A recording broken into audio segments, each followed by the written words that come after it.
Hello, I'm Dr. David Greene, CEO of Preferred Pain Center here in Phoenix and Scottsdale, Arizona.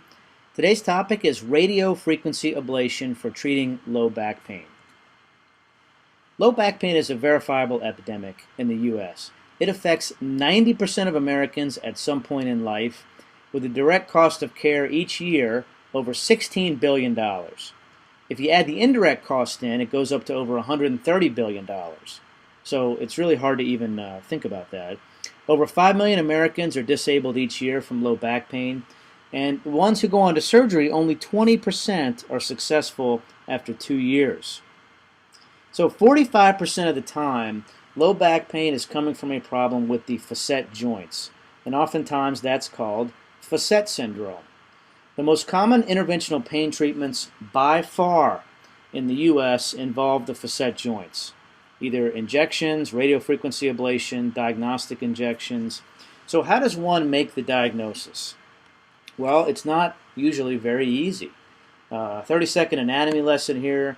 This is a spinous process, looking at the back of the lumbar spine, another one here, another one here. The little bumps you can feel on the back of your low back, on the skin, those are the spinous processes. There's a little disc space here, another one up here, another one here.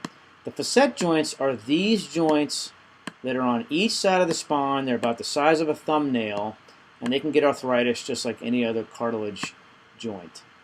So between the patient history, the physical examination, x-rays, it can be very difficult for a pain doctor to figure out, or any doctor for that matter, to figure out why the patient's back is hurting. Here's a CAT scan. This is a vertebral body. In the front here, this is a slice. This is where the spinal cord goes through. That's a spinal canal. And then these are the facet joints on either side. And in this patient, they look pristine. There's minimal arthritis here. Nice sized joint space, very smooth appearance, no big bone spurs. So you know what? This patient may have horrible pain and minimal arthritis, or vice versa. So the symptoms don't always match up with what you see on exam or the x-ray. It may come down to a coin flip. The doctor may just have to flip a coin and try and figure out why is the patient having the pain, because it's not always very easy. Even the best spine-trained, fellowship-trained, board-certified doctors aren't able to make the diagnosis 40 to 50% of the time, which is why diagnostic facet injections came into play. When you do a diagnostic injection, you're trying to establish the facet joint as the one that's generating the pain in the low back. So the theory is that if the pain is numbed, then yeah, it's the facet joint causing the pain if the pain goes away after the injection. If it's not, the pain's probably coming from something else. And oftentimes it's something in between. You get about 30 to 50% pain relief. You can say, you know what, part of the pain was coming from the joint, the rest of it somewhere else. So what you have with a diagnostic injection, which is a medial branch block, is an injection around not this. This is the nerve root, and I'll show you the one below right here. You don't want to inject those. You want to inject around these little branches called the medial branches. All right?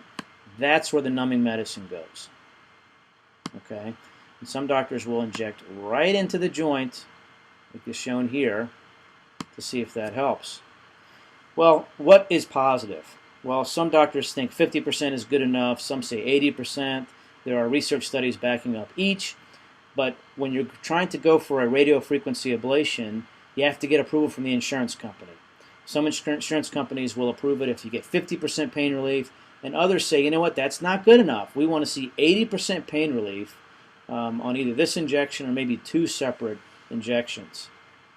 So radiofrequency ablation has numerous names that it's termed. In addition to that one, radiofrequency neurotomy, RFA, RF procedure, radiofrequency procedure, medial branch neurotomy, radiofrequency denervation.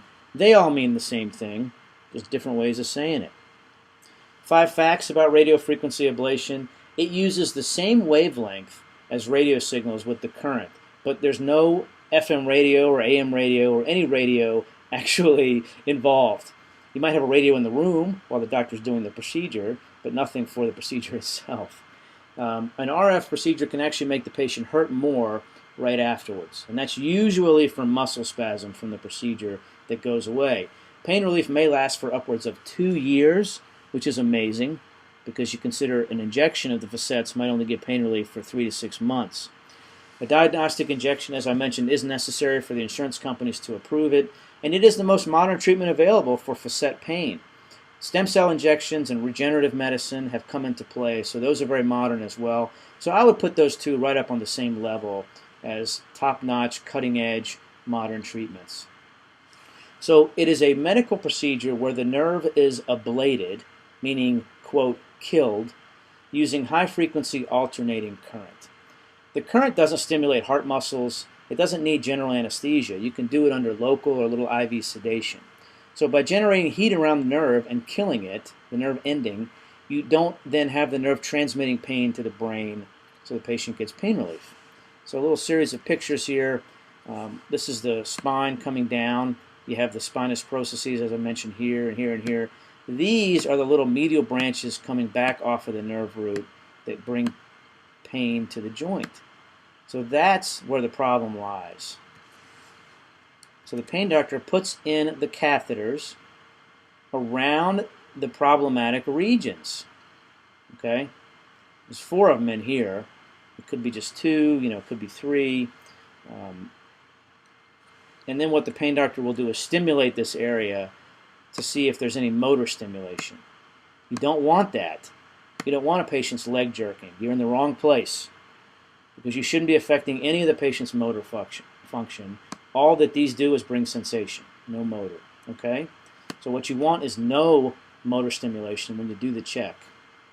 And once you know that you're in the right place, the pain doctor then heats up the area for about 90 seconds up pretty hot, 80 degrees Celsius is the average. All right? So it's an outpatient procedure. It, like I said, deadens those tiny little nerve endings with the radiofrequency hotness. You can get pain relief for 6 months. It could be upwards of 2 years. Those nerve endings may grow back, unfortunately, and then you can just repeat the procedure and get another, year or 2 out of it. So how well does it work? Multiple studies have shown at least a 50% pain relief for upwards of 2 years, but some show 70 to 90% pain relief for that amount of time. So really well. And one of the well-known studies showed average pain relief for 472 days. That's about a year and a quarter. There are some potential for complications, pretty low risk, but one is that you might get increased pain from spasms for about a week or 2, and then the pain relief kicks in. There is under a 5% chance you could actually have worsened pain for months. If you only partially deaden those little nerve endings, it can actually make the pain worse while that heals. You can get a little numbness. There's a very small risk of infection and a very small risk of spinal cord trauma. And then once the pain returns, you can repeat the procedure. At Preferred Pain Center, we have board-certified, fellowship-trained pain doctors who do all kinds of interventional pain, such as radiofrequency procedures, stem cell injections, epidural injections in the neck and the low back, all kinds of pelvic pain procedures, lumbar sympathetic blocks. Our pain docs also do medication management on a case-by-case basis. And at our rehab center, we have PT, rehab, chiropractic treatment, spinal decompression, acupuncture, and manipulation under anesthesia. We are a verifiable one-stop shop for getting rid of your pain, and we do well with back pain, neck pain, arm and leg pain, and headaches. Our pain docs treat a lot of complicated cases such as failed back and neck surgery syndromes.